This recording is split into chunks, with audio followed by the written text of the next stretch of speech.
कहानी की शुरुआत लॉस एंजेल्स से शुरू होती है, जहां एच नाम का एक सिक्योरिटी गार्ड अपने साथी बुलेट के साथ ट्रक में ढेर सारा कैश बैंक में डिलीवर करने जा रहा था। तभी अचानक कुछ गुंडों ने उनके ट्रक को घेर लिया और अंदर टीयर गैस छोड़ दी। लेकिन जैसे ही एच ट्रक से बाहर निकला, उन गुंडों के चेहरे का रंग ही बदल गया। वे एच को देखते ही डर के मारे ट्रक छोड़कर वहां से भाग गए। कंपनी में वापस आकर बुलेट ने अपने बाकी साथियों को यह बात बताई कि यह आदमी कोई आम आदमी नहीं लगता, क्योंकि गुंडे इसे देखकर ऐसे भागे जैसे उन्होंने कोई भूत देख लिया हो। कुछ हफ्तों पहले ही पैट्रिक हिल नाम का यह आदमी इस कंपनी में इंटरव्यू देने आया था। यह कंपनी उन लोगों को सिक्योरिटी देती है जो कैश का बड़ा लेन देन करते हैं और पैसों को एक जगह से दूसरी जगह सुरक्षित पहुंचाने की जिम्मेदारी लेते हैं। टेरी, जो इस कंपनी में एक ऊंची पोस्ट पर है, वह पैट्रिक का रेज्यूमे देखकर काफी इंप्रेस हुआ, क्योंकि उसने लेना पहले भी कई बड़े काम किए हुए थे। टेरी ने पैट्रिक को समझाते हुए कहा कि यह काम जितना दिखता है उससे कहीं ज्यादा खतरनाक है। उसने बताया कि 5 महीने पहले उनकी एक कैश वैन डिलीवरी के लिए जा रही थी। तभी बीच रास्ते में लुटेरों ने उसे रोक लिया। लुटेरों ने बड़ी चालाकी से रोड पर मरम्मत का नाटक किया और कंस्ट्रक्शन वर्कर्स के भेष में ट्रक वैन के सामने लगा दिया। इस तरह उन लुटेरों ने चारों तरफ से वैन को घेर लिया था। लुटेरों ने उस वैन का दरवाजा काटकर अंदर ग्रेनेड फेंक दिया, जिससे ड्राइवर और सिक्योरिटी गार्ड दोनों बुरी तरह घायल हो गए और उनकी मौके पर ही मौत हो गई। सारा पैसा अपनी गाड़ी में भरते ही वे चोर वहां से गायब हो गए।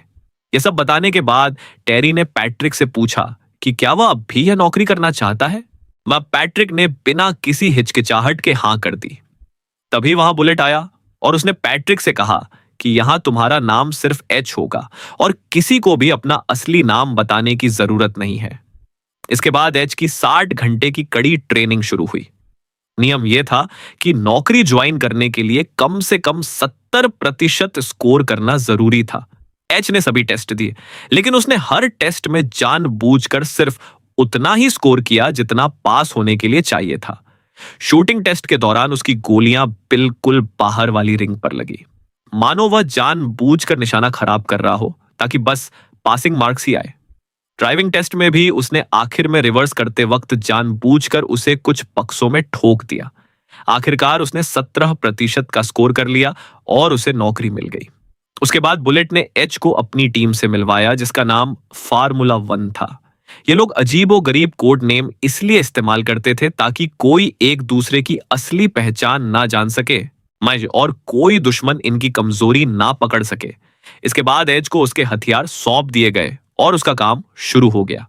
एक दिन डेव और उसका साथी जॉन एक बहुत बड़े कैश पैकेज को ले जाने की तैयारी कर रहे थे। बुलेट भी उनके साथ जाने वाला था, लेकिन उसने ऐन वक्त पर जॉन की जगह एच को अपने साथ ले लिया। डेव ने एच को डराने की कोशिश की कि यह नौकरी बहुत ज्यादा खतरनाक है, जिस पर एच ने बड़ी शांति से जवाब दिया कि जितनी भी खतरनाक हो वह देख लेगा। अब ये तीनों ट्रक में बैठकर पैसों की डिलीवरी के लिए निकल पड़े। रास्ते में बातों बातों में डेव ने बताया कि 5 महीने पहले जिस ट्रक में डकैती हुई थी, उस दिन उसी की ड्यूटी थी, लेकिन किस्मत से उसने छुट्टी ले ली थी, जिसकी वजह से उसकी जान बच गई, वरना आज वह वहां जिंदा ना बैठा होता। यह सुनते ही एच ने तुरंत सवाल किया कि तुमने आखिर छुट्टी क्यों ली थी। मामा, दरअसल एच को पूरा शक था कि उस लूट में जरूर कंपनी के ही किसी अंदर के आदमी का हाथ था। देव ने चिढ़ते हुए जवाब दिया कि पुलिस भी मुझसे यही सवाल पूछ चुकी है। असल में उस रात मैंने थोड़ी ज्यादा शराब पी ली थी, जिस वजह से मैं ऑफिस नहीं आ पाया। बातें करते हुए वे एक बिल्डिंग में पहुंचे जहां से उन्हें $1 मिलियन का कैश उठाना था। बुलेट परखने के लिए एच को अपने साथ ले गया ताकि देख सके कि यह नया बंदा सिर्फ बातें करता है या काम भी कर सकता है। वे पैसे उठाकर सुरक्षित अपने डिपो वापस आ गए, जहां की सिक्योरिटी इतनी कड़ी थी कि हर कर्मचारी को सख्त चेकिंग से गुजरना पड़ता था। डिपो के अंदर आने के बाद सभी लोग आराम करने के लिए एक कमरे में चले गए। वहां जाने से पहले एच ने बड़े गौर से सभी कर्मचारियों के आईडी कार्ड्स को देखा, मानो वह किसी खास चेहरे को ढूंढ रहा हो। अंदर कमरे में सबके बीच यही चर्चा चल रही थी कि एच बहुत कम बोलता है और काफी रहस्यमयी है। तभी कंपनी का एक मेंबर एच माई के पास आया और उसकी पिछली जिंदगी के बारे में पूछने लगा। उसने पूछा कि तुम पहले कहाँ काम करते थे? ना वो तो एच ने बताया कि वह यूरोप की एक बड़ी कंपनी में था। उसने बात को वहीं खत्म करते हुए उस आदमी को वहां से जाने को कह दिया। एच का यह बर्ताव उस आदमी को बहुत बुरा लगा और इस घटना के बाद पूरी टीम का शक एच पर और भी ज्यादा गहरा हो गया। अगले दिन एच, डेव और बुलेट एक छोटी सी रकम डिलीवर करने के लिए निकले, लेकिन मंजिल पर पहुंचते ही लुटेरों ने अचानक हमला कर दिया और बुलेट को बंधक बना लिया। उन्होंने ट्रक में रखे लाखों डॉलर की मांग की, जिसे सुनकर डेव बुरी तरह कांपने लगा। डेव ने डर के मारे सलाह दी कि उन्हें कंपनी के नियमों के मुताबिक यहां से तुरंत निकल जाना चाहिए और बुलेट खुद को बचा लेगा। लेकिन किडनैपर्स ने साफ चेतावनी दी कि अगर किसी ने भी वहां से हिलने की कोशिश की तो वे बुलेट को उसी वक्त खत्म कर देंगे। एच ने डेव को हिम्मत देते हुए कहा कि अब पीछे हटने का रास्ता बंद हो चुका है और उन्हें इन दुश्मनों का डटकर मुकाबला करना होगा, क्योंकि बुलेट की जान इन पैसों से कहीं ज्यादा कीमती है। किडनैपर्स ने डेव को मजबूर किया कि वह सारा पैसा लेकर बाहर आए और उसे एक तय जगह पर पहुंचने का हुक्म दिया। वहां पहले से ही लुटेरों की एक गाड़ी खड़ी थी और पीछे से उनका एक बड़ा ट्रक भी आ पहुंचा था। उन्होंने बुलेट को बाहर निकाला और साफ लफ्जों में कहा कि सारा कैश उनके ट्रक में डाल दो और कोई भी चालाकी दिखाने की गलती मत करना। एच ने शांत रहते हुए सारा पैसा ट्रक में डालने की जिम्मेदारी खुद ली और डेव को अपनी जगह पर बैठे रहने को कहा। बुलेट को इसलिए सामने खड़ा रखा गया था ताकि अगर कोई भी गड़बड़ हो तो वे उसे फौरन मार सके। एच ने बड़ी होशियारी दिखाई और एक बैग को जानबूझकर ट्रक के अंदर फेंकने के बजाय बाहर जमीन पर गिरा दिया। जैसे ही एक किडनैपर उस बैग को उठाने के लिए झुककर बाहर आया, एच ने तुरंत बंदूक निकालकर गोली मार दी, जिसके बाद एच प्रोफेशनल किलर की तरह एक एक करके सभी किडनैपर्स को मौत के घाट उतार दिया। उसे देखकर ऐसा लग रहा था मानो उसे बरसों का तजुर्बा हो। ट्रेनिंग के दौरान एच की गोलियां टारगेट के सबसे बाहरी घेरे में लगी थी, लेकिन यहां उसने हर लुटेरे के ठीक माथे के बीच में गोली मारी थी। किडनैपर्स के लीडर का पीछा करते हुए एच एक सुनसान वेयर हाउस में जा पहुंचा और वहां उसने जख्मी लुटेरे की आंखों में आंखें डालकर पूछा कि तुम किसके लिए काम करते हो? जब उस आदमी ने कोई सीधा जवाब नहीं दिया तो एच ने बिना टाइम वेस्ट किए उसे गोली मार दी। पीछे से बुलेट और डेव यह मंजर देखकर दंग रह गए कि अकेले एच ने पूरी गैंग का सफाया कर दिया। इस घटना के बाद पुलिस और खुफिया एजेंसियां एच से कड़ी पूछताछ करने लगी। उन्हें शक था कि एच कोई मामूली गार्ड नहीं बल्कि किसी देश का कोई सीक्रेट एजेंट है, जिसने इतनी आसानी से पूरी गैंग को खत्म कर दिया। लेकिन एच ने बड़ी चालाकी से जवाब दिया कि नहीं सर, ऐसा कुछ नहीं है। वह तो बस मेरा तुक्का बैठ गया और डर के मारे सारी गोलियां निशाने पर लग गई। जब पुलिस ने उसे 5 महीने पहले हुई उस पहली डकैती की फुटेज दिखाई तो एच ने कहा कि वह इस बारे में कुछ नहीं जानता, क्योंकि तब वह इस कंपनी में काम भी नहीं करता था। पूछताछ के बाद एच के सीनियर ने उसे बताया कि कंपनी की पॉलिसी के मुताबिक उसे अब 1 महीने तक डेस्क जॉब करनी होगी ताकि वह इस सदमे से बाहर आ सके। एच ने बताया कि मुझे ऐसे छोटे मोटे हमलों से डर नहीं लगता, सदमे की बात ही छोड़ दो। तभी वहां कंपनी का असली मालिक आ पहुंचा। वो एच की बहादुरी से इतना प्रभावित था कि उसने सीनियर को तुरंत टोकते हुए कहा कि कंपनी को डेस्क पर बैठने वाले लोग नहीं बल्कि एज जैसे फौलादी जिगर वालों की जरूरत है। उसने एज की बहुत तारीफ की और उसे वापस काम पर भेजने का हुक्म दिया।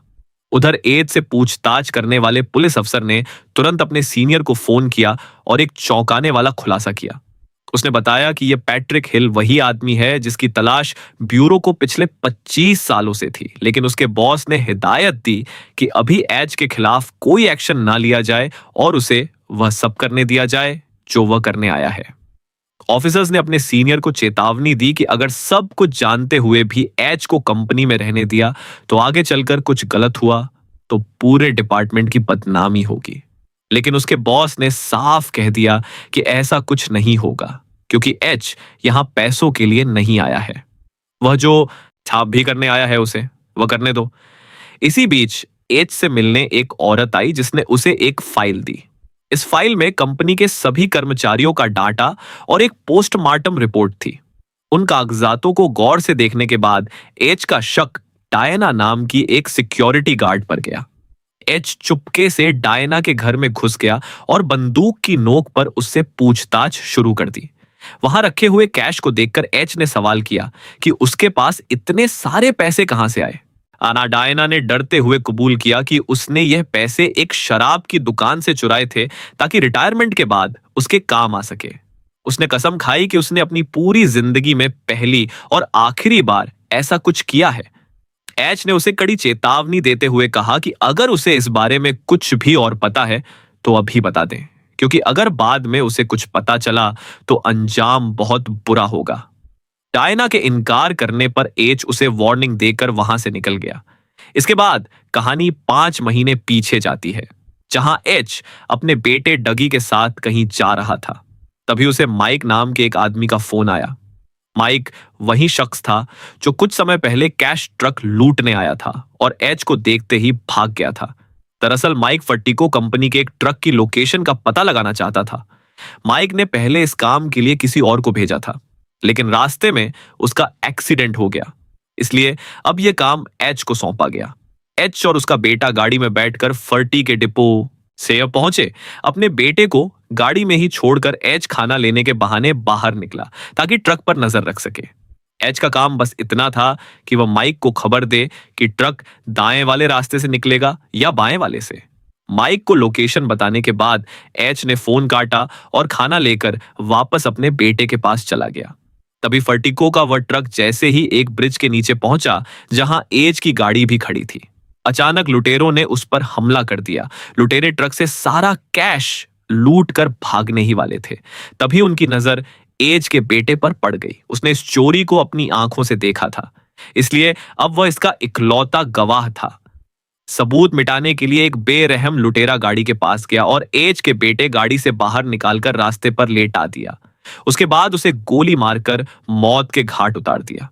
एच अपने बेटे को बचाने के लिए भागा, लेकिन तभी लुटेरों ने उस पर गोलियों की बौछार कर दी। एच बुरी तरह घायल होकर वहीं गिर पड़ा, लेकिन बेहोश। यह होने से पहले उसने उस कातिल का चेहरा साफ देख लिया था। इस खौफनाक हादसे में एच की जान तो बच गई, पर उसने अपने मासूम बेटे को हमेशा के लिए खो दिया। एच की पत्नी ने इस मौत का जिम्मेदार उसे ही ठहराया। यहां खुलासा होता है कि एच दरअसल एक बहुत बड़ी क्रिमिनल गैंग का लीडर है और जिन लोगों ने उसके बेटे को मारा वे किसी दूसरी गैंग के सदस्य थे। बेटे की मौत के गम में एच की पत्नी उसे हमेशा के लिए छोड़कर चली गई। इसके बाद एच ने अपनी पूरी गैंग को उन कातिलों को ढूंढने के लिए लगा दिया। एच के आदमियों ने शहर की हर छोटी बड़ी गैंग को पकड़कर उन्हें खत्म करना शुरू कर दिया ताकि उस असली लुटेरों का पता चल सके। लेकिन काफी कोशिशों के बाद भी कुछ हाथ नहीं लगा। जब कोई रास्ता नहीं सूझा तो माइक ने सुझाव दिया कि हो सकता है यह किसी अंदर के आदमी की साजिश हो या फर्टिको कंपनी के ही किसी गार्ड का हाथ हो। टूट चुके एच ने सबसे कहा कि वह कुछ समय के लिए लंदन जाना चाहता है ताकि खुद को संभाल सके, लेकिन असल में एच लंदन नहीं गया बल्कि अपनी एक नई और फर्जी पहचान बनाने में जुट गया, जिसमें उसने अपना नाम पैट्रिक हिल रखा। इसी दौरान उसने अपने बेटे की पोस्टमार्टम रिपोर्ट भी निकलवाई ताकि वह उस दिन की हर छोटी जानकारी जुटा सके। दूसरी तरफ हमें एक ऐसी गैंग के बारे में पता चलता है जिसके सदस्य पहले मिलिट्री का हिस्सा थे, लेकिन अब वे अपराधी बन चुके हैं। इस गैंग का लीडर जैक्सन है और इसी टीम में जैन नाम का वह शख्स भी है जिसने बेरहमी से एच के बेटे का खून किया था। यह गैंग एक बहुत बड़ी डकैती की योजना बना रही थी और उनका निशाना वही कैश ट्रक कंपनी थी। फर्टिको कंपनी के ही अंदर के आदमी से उन्हें खबर मिली थी कि एक ट्रक में लाखों डॉलर ले जाए, और यह वही मनहूस दिन था जब एच का बेटा मारा गया था। उस हादसे के 5 महीने बाद जैक्सन ने अपनी पूरी गैंग को इकट्ठा किया और एक नया प्लान बनाया। उनका मकसद ब्लैक फ्राइडे के दिन फर्टिको कंपनी से $50 मिलियन लूटना था, क्योंकि साल के उस दिन कंपनी के पास सबसे ज्यादा कैश होता है। कुछ दिनों बाद जब एच और बुलेट पैसे लेकर डिप्पो की तरफ जा रहे थे, तब बुलेट ने चौंकाने वाला खुलासा किया। उसने एच को बताया कि असल में वही वह गद्दार है जो लुटेरों को अंदर की सारी खबरें पहुंचा रहा है। बुलेट काफी समय से जैक्सन की गैंग के लिए काम कर रहा था ताकि सही वक्त आने पर कंपनी को बड़ा छूना लगाया जा सके। बुलेट ने एच को लालच देते हुए अपने साथ मिलने को कहा और वादा किया कि वह उसे मालामाल कर देगा। एच, जो लंबे समय से इसी मौके की तलाश में था, तुरंत तैयार हो गया। बुलेट ने ट्रक को एक गुप्त जगह पर रोक दिया, जहां पहले से तैयार कुछ लुटेरे चुपके से ट्रक के अंदर छिप कर बैठ गए। इसके बाद एच और बुलेट ट्रक को लेकर डिब्बों के अंदर दाखिल हो गए। ट्रक के रुकते ही अंदर छिपे लुटेरे तुरंत बाहर निकले और वहां मौजूद सभी सिक्योरिटी गार्ड्स और ऑफिसर्स को बंधक बना लिया। लेकिन इसी अफरा तफरी के बीच एक निडर गार्ड ने इमरजेंसी अलार्म बजा दिया, जिससे पुलिस को डिब्बों में हो रही डकैती की खबर मिल गई। अलार्म बजते ही बाकी गार्ड्स ने भी हिम्मत दिखाई और लुटेरों पर हमला बोल दिया। लेकिन जैक्सन की गैंग मिलिट्री ट्रेनिंग वाली थी और उन्होंने बुलेट प्रूफ जैकेट पहनी हुई थी, जिसकी वजह से वे गार्ड्स पर हावी हो गए। एज को पहले ही बंधक बनाकर एक तरफ डाल दिया गया था, लेकिन सही मौका देखते ही उसने अपनी जंजीरें तोड़ी और लुटेरों पर टूट पड़ा। उसने एक लुटेरे को मारकर उसका बुलेट प्रूफ आर्मर पहन लिया और उन्हीं के भेस में गैंग का हिस्सा बनकर बाहर निकल आया। इसी बीच बुलेट ने अपना असली चेहरा दिखाया और बिना रहम किए डेव और डायना को गोली मारकर मौत के घाट उतार दिया। अब जैक्सन की उस पूरी गैंग में से सिर्फ जैक्सन, बुलेट और जेन ही जिंदा बचे थे। लेकिन क्रॉस फायरिंग के दौरान जैक्सन को भी गोली लग गई थी और वह बुरी तरह जख्मी हो चुका था। ये तीनों किसी तरह पैसों से भरा ट्रक लेकर डिब्बों से बाहर निकले और पुलिस की नाकाबंदी को चीरते हुए एक पुराने गैराज में जा पहुंचे। उस गैराज के नीचे खुफिया अंडरग्राउंड सुरंगें बनी हुई थी, जहां से भागना आसान था।